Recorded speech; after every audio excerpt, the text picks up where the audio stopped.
और इसके साथ ही हम लोग आज के वीडियो में भारत में सिकंदर के आक्रमण को भी पढ़ेंगे। तो बिना देरी के हम लोग शुरुआत करते हैं हमारे वीडियो की। मगध के सबसे प्राचीन वंश के संस्थापक कौन थे? बृहद्रथ। तो आज के वीडियो में हम कौन कौन से पढ़ेंगे? तो मगध साम्राज्य के बृहद्रथ वंश से लेकर और मौर्य साम्राज्य के पहले तक सारे वंशों के बारे में हम पढ़ेंगे। बृहद्रथ वंश, और उसके बाद जो वंश की स्थापना हुई थी वह था हर्यक वंश, उसके बाद में था शिशुनाग वंश, और उसके बाद था नंद वंश।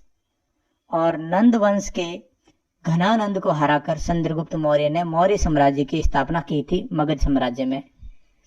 तो आज के इन चारों वंशों के बारे में जितने भी महत्वपूर्ण बिंदु बनते हैं उन सभी को हम पढ़ेंगे। तो सबसे पहला वंश है बृहद्रथ, और बृहद्रथ वंश के संस्थापक थे बृहद्रथ खुद, और इसकी राजधानी थी गिरिब्रज। और जरासंध, पांचों पांडवों में से जिनको भीम ने हराया था जरासंध, वो जरासंध किसका पुत्र था? वो बृहद्रथ का ही पुत्र था। हर्यक वंश के संस्थापक बिंबिसार मगध जनपद की गद्दी पर 544 ईसा पूर्व पर बैठे थे बौद्ध ग्रंथों के अनुसार।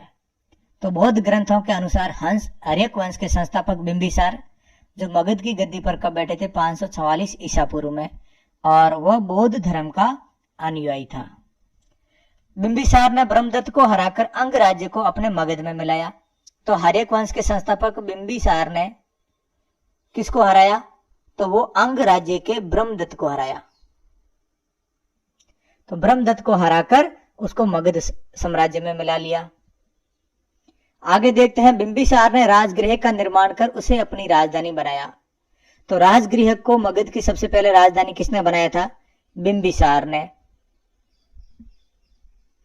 बिंबिसार ने मगध पर करीब 52 वर्षों तक शासन किया। बिंबिसार ने, हर्यक वंश के संस्थापक ने 52 वर्षों तक शासन किया। महात्मा बुद्ध की सेवा में बिंबिसार ने अपने राज्य वैद्य जीवक को भेजा। तो भगवान बुद्ध की सेवा करने के लिए उसने किसको भेजा था? जीवक को। अवंती के राजा प्रद्योत जब पांडुरंग से ग्रसित थे उस समय भी बिंबिसार ने जीवक को उनकी सेवा के लिए भेजा। तो बुद्ध की सेवा के लिए और अवंती के राजा प्रद्योत की सेवा के लिए उन्होंने किसको भेजा था? वो जीवक को भेजा था।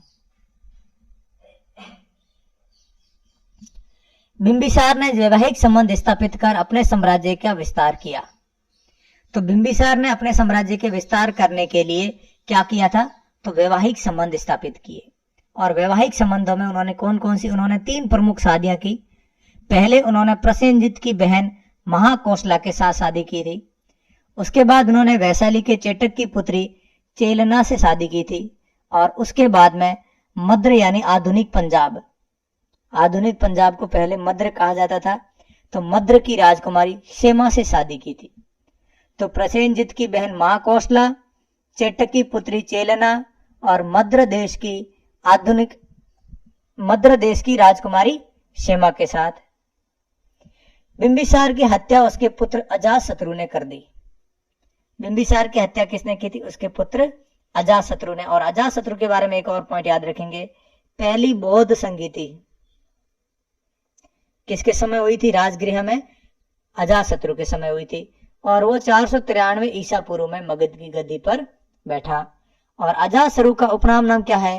अजातशत्रु को कुणिक के नाम से भी जाना जाता है। तो इस पॉइंट में हमने क्या क्या पढ़ा देख लेते हैं। तो बिंबिसार ने अपने साम्राज्य विस्तार के लिए कौन सी रणनीति अपनाई? तो उसने जो है विवाह संबंध स्थापित किए। विवाह में उसने प्रसेनजित की बहन महाकौशला, चेटक की पुत्री चेलना और मद्र देश की राजकुमारी क्षेमा के साथ शादी की। बिंबिसार की हत्या उसके पुत्र अजातशत्रु ने की, जिसका नाम कुणिक भी है। अजातशत्रु ने 32 वर्षों तक मगध पर शासन किया। अजातशत्रु कितने वर्षों तक मगध पर शासन करता रहा? 32 वर्षों तक। और वह पहले तो बौद्ध धर्म का अनुयायी था और उसके बाद जो है वो जैन धर्म का अनुयायी बन गया था। अजातशत्रु की हत्या उसके पुत्र उदयन ने की। इस वंश को पितृहंता वंश भी कहा जाता है। पितृहंता वंश क्यों कहा जाता है? क्योंकि इसके संस्थापक हर्यक वंश के जो संस्थापक है बिंबिसार, उसकी हत्या उसके पुत्र अजातशत्रु ने कर दी। अजातशत्रु की हत्या उसके पुत्र उदयन ने कर दी। तो सारे के सारे शासकों ने अपने पिताओं की हत्या की, इसलिए इस वंश को पितृहंता वंश भी कहते हैं। उदय ने अजातशत्रु की हत्या कब की? 461 ईसा पूर्व में, और फिर वह मगध की गद्दी पर बैठा। उदय ने पाटलिग्राम की स्थापना की। पाटलिग्राम या पाटलिपुत्र, तो पाटलिपुत्र की स्थापना किसने की थी? उदयन ने। और उदयन भी किस धर्म का अनुयायी था? जैन धर्म का। और हर्यक वंश का अंतिम राजा, प्रथम राजा बिंबिसार और अंतिम राजा, ध्यान रखेंगे, उदयन का पुत्र था जिसका नाम था नागदशक। और ये नागदशक हर्यक वंश का अंतिम राजा रहा। नागदशक के बाद कौन से वंश की शुरुआत होती है? वो होती है शिशुनाग वंश की। नागदशक को उसका अमात्य था शिशुनाग। उसने 412 ईसा पूर्व में उसे अपदस्थ करके शिशुनाग वंश की स्थापना की। तो शिशुनाग ने नागदशक को जो है वो अपदस्थ करके शिशुनाग वंश की स्थापना की 412 ईसा पूर्व में। शिशुनाग ने अपनी राजधानी पाटलिपुत्र से हटाकर वैशाली कर दी। शिशुनाग ने क्या किया था? अपनी राजधानी पाटलिपुत्र से हटाकर कहां कर दी थी? वैशाली। और शिशुनाग का उत्तराधिकारी कौन था? कालाशोक, ध्यान रखेंगे। तो शिशुनाग का पुत्र कौन था? कालाशोक था। कालाशोक ने क्या किया? राजधानी को वैशाली से वापस पुनः हटाकर क्या कर दिया? पाटलिपुत्र कर दिया। तो शिशुनाग ने राजधानी को पाटलिपुत्र से हटा के वैशाली किया, और शिशुनाग के पुत्र कालाशोक ने वैशाली से वापस हटा के मगध की राजधानी पाटलिपुत्र कर दी। और शिशुनाग वंश का अंतिम राजा कौन था? नंदीवर्धन था। तो शिशुनाग वंश का अंतिम राजा नंदीवर्धन। शिशुनाग वंश के बाद मगध साम्राज्य पर कौन से वंश का राज होता है? वो होता है नंद वंश का। नंद वंश के पहले राजा कौन बनते हैं? संस्थापक महापद्म नंद। तो नंद वंश के संस्थापक है महापद्म नंद।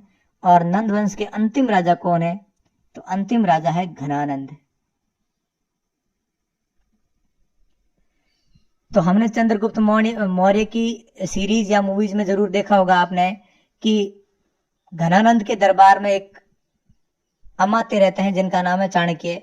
और चाणक्य को अपमानित होने पर उन्होंने चंद्रगुप्त मौर्य को जो है वो एक शासक के तौर पर ट्रेन किया, और उसके बाद घनानंद के खिलाफ युद्ध करने के लिए तैयार किया उसको। तो अंतिम नंद वंश का अंतिम शासक घनानंद, यह सिकंदर के समकालीन था। यह महत्वपूर्ण पॉइंट है कि जब भारत में सिकंदर का आक्रमण हुआ उस समय मगध का राजा कौन था? वो था घनानंद। इसे चंद्रगुप्त मौर्य ने युद्ध में पराजित किया और मगध पर एक नए वंश की स्थापना की, उसका नाम है मौर्य वंश। तो घनानंद को मौर्य वंश के राजा चंद्रगुप्त मौर्य हराकर कौन से वंश की स्थापना करते हैं मगध पर? तो मौर्य वंश की स्थापना करते हैं। तो हम देख लेते हैं हमने क्या क्या पढ़ा। बृहद्रथ वंश जिसकी स्थापना बृहद्रथ ने की, उसके बाद हर्यक वंश जिसकी स्थापना बिंबिसार ने की, उसके बाद में शिशुनाग वंश जिसकी स्थापना शिशुनाग ने की, और उसके बाद में हमने पढ़ा नंद वंश जिसकी स्थापना महापद्म नंद ने की। अब हम लोग देखते हैं भारत में सिकंदर के आक्रमण और सिकंदर की जीवनी के बारे में। तो सिकंदर का जन्म हुआ था 356 ईसा पूर्व में, और सिकंदर के पिता का नाम था फिलिप। तो 356 ईसा पूर्व में जन्मे सिकंदर के पिता का नाम क्या था? फिलिप। और फिलिप जो है वो मकदूनिया का शासक था। मकदूनिया यूनान का जो है वो शासक था। इसकी हत्या 329 ईसा पूर्व में कर दी गई थी। तो सिकंदर का जन्म जो है 356 ईसा पूर्व में, और 329 ईस्वी में इसके पिता जो मकदूनिया के शासक थे फिलिप, उनकी हत्या कर दी जाती है। सिकंदर जो है वो किसका शिष्य था? अरस्तु का शिष्य था। अरस्तु जिसको हम एरिस्टोटल भी कहते हैं, एरिस्टोटल का शिष्य कौन था? सिकंदर। भारत विजय का अभियान 326 ईसा पूर्व में प्रारंभ किया। यानी भारत पर आक्रमण कब किया था? 326 ईसा पूर्व में। सिकंदर के सेनापति का नाम था सेल्यूकस निकेटर। सिकंदर के सेनापति का नाम क्या था? Seleucus Nicator. सिकंदर को पंजाब के शासक, पंजाब उस समय नाम उसका था पुरु, तो पंजाब के शासक पोरस के साथ लड़ाई करनी पड़ी। सिकंदर को पंजाब के शासक पोरस के साथ युद्ध करना पड़ा, और उस युद्ध का नाम है हाइडे स्पीस। तो सिकंदर और पोरस के बीच में हुई लड़ाई का नाम क्या है? हाइडेस्पीज का युद्ध, या इसको वितिस्ता का युद्ध भी कहते हैं। वितिस्ता का युद्ध क्यों कहते हैं? क्योंकि ये युद्ध झेलम नदी के किनारे लड़ा गया था, और झेलम नदी का ही प्राचीन नाम क्या है? वितिस्ता नदी। सिकंदर की सेना ने व्यास नदी को पार करने से इनकार कर दिया। पोरस से लड़ाई करके सिकंदर की सेना जो है वो काफी थक चुकी थी। हालांकि इस युद्ध में, हाइडेस्पीज का जो युद्ध हुआ था, इस युद्ध में जीत जो है वो सिकंदर की हुई थी, लेकिन उसके बाद भी व्यास नदी को पार करने से सिकंदर की सेना ने मना कर दिया था, और सिकंदर की सेना वहां से वापस लौट गई। सिकंदर स्थल मार्ग द्वारा 325 ईसा पूर्व में भारत से वापस लौट गया। सिकंदर की मृत्यु 323 ईसा पूर्व में बेबीलोन में हुई। यह बहुत बार क्वेश्चन पूछा गया है कि सिकंदर की मृत्यु कहाँ हुई थी, तो 323 ईसा पूर्व में, यानी कि भारत से लौटने के दूसरे साल 323 ईसा पूर्व में बेबीलोन में हो गई। 33 वर्ष की अवस्था में उसकी मौत हो गई। तो दोस्तों, मैं आशा करता हूं कि आपको ये वीडियो पसंद आएगा। इस वीडियो में हमने मौर्य वंश मगध जनपद के शुरुआती जो शासक थे उनके बारे में पढ़ा, और अगले वीडियो में हम मौर्य वंश को कंप्लीट डिटेल से पढ़ेंगे। अगर आपको ये वीडियो पसंद आया है तो आप वीडियो को लाइक और चैनल को जरूर सब्सक्राइब करें। Thank you. जय हिंद, जय भारत।